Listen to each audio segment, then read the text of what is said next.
There are a few groups of people on the internet that claim to be open and free, none quite like the furry fandom. I've been on this community for 2 years and my experience with it is nigh perfect. I've collected friends, gained a social group, and have had many support from people all around the world with my channel. With this, one might claim that anyone could join the community and potentially gain all the things that I've mentioned, and you'd be right. Somewhat. Now, I would be lying if I said that the furry community is perfect. It is, of course, just like any other community on the internet. It has its good sides, but it also has its fair share of bad apples gunking up the batch. And for the most part, the community does well in weeding out the bad ones. You know, these types of people, the ones that give the community a bad name.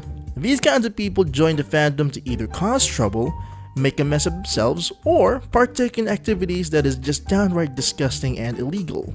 Yes, for the most part, on a whim, anyone could just claim or make a persona for themselves and call themselves a furry. But just like everything else in the world, there are rules. The rules are what separate us from the animals. We got what I did there? Yeah, that thing with John Wick? Yeah, you got it. Anyway, yes, rules. Most are obvious, some are unspoken, and if you even break one rule in the furry community, you'll receive the hatred of everyone in it, or, worst case scenario, you get quote-unquote kicked out. Now you may ask, what are these things that can get you kicked out of the fandom? I mean, there can't be that many, right? Well, the community is the way it is now because of these rules, and there are a finite amount of them, and it's rather easy for you to follow them. If your morality is anything to go by, then you'd have no problem in following these rules. So, if you manage to break even one of them or any of them, there's gotta be something wrong with you. You managed to get expelled from the one fandom in the internet that is labeled as the pariah of the conventional norms. What would that say about you? So let's say you're on Twitter, and you just got out of bed in the morning and you want to know what has gone down in the world of cyberspace in the 8 hours that you were gone, assuming you were asleep, goddamn you. You get on your phone, you open it up, and you see a tweet that is way too politically charged, made by a furry that unsurprisingly lives near the Bible Belt. I'm talking about, of course, the furries who make it their entire existence to be the most politically vocal about their opinions. You probably know someone who's like this. You know, they might be a Trump supporter or an asshole complaining about how feminism is the reason why they cannot get laid, and the worst of them all are furries who are a part of the right-wing groups for some reason. That part I never really got. Right-wing furries are either lacking the vital part of their brain that gives them the ability to self-aware, or they are just very dedicated trolls. Either way, being too vocal about your political beliefs is a surefire way to get your ass kicked out of the furry community. Now for this next bit, let's talk arts. The furry community, as you may or may not know it, is quite art-centered.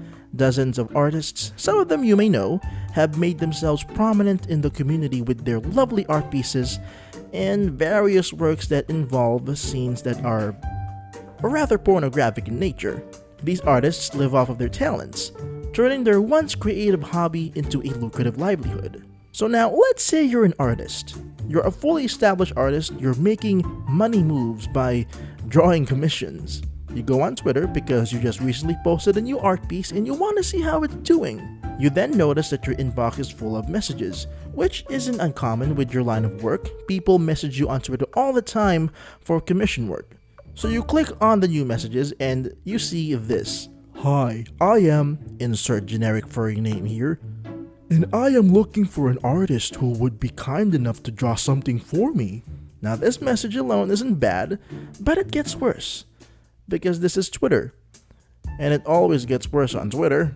Your curiosity is piqued though, so you continue reading. I have been looking at your works and I gotta say, you really know your stuff. Could you by any chance draw something for me?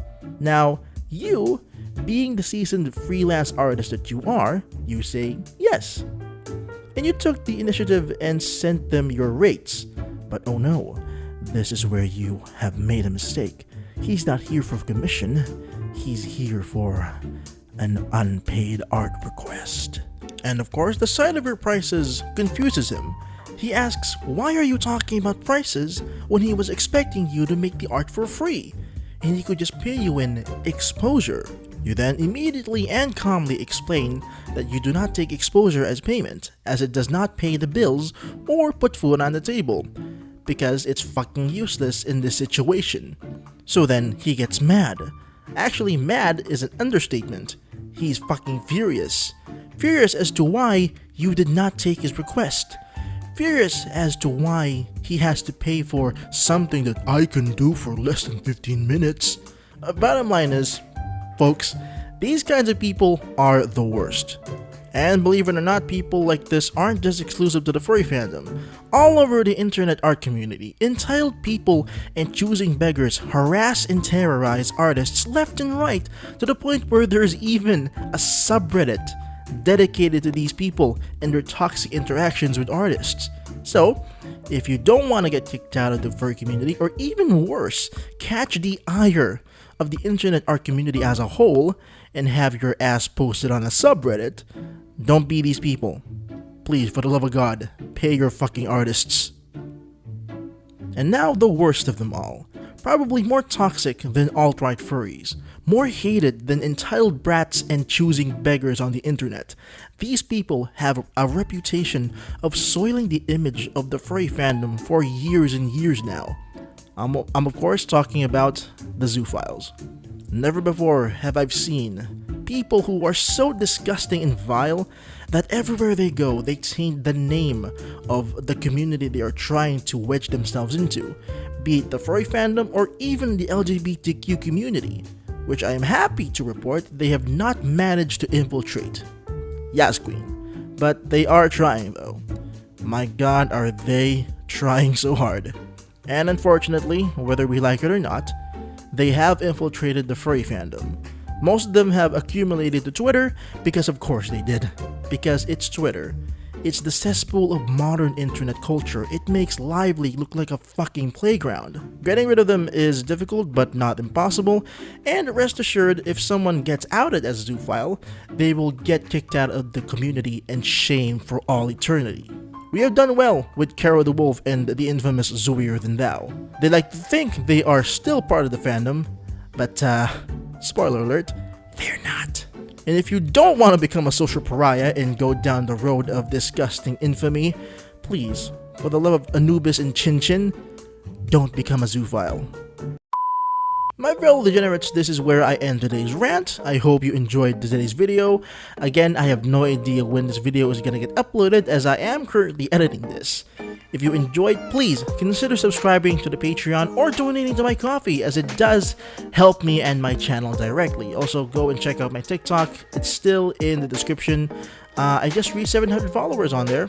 Let's make it an even 1,000 by the end of May.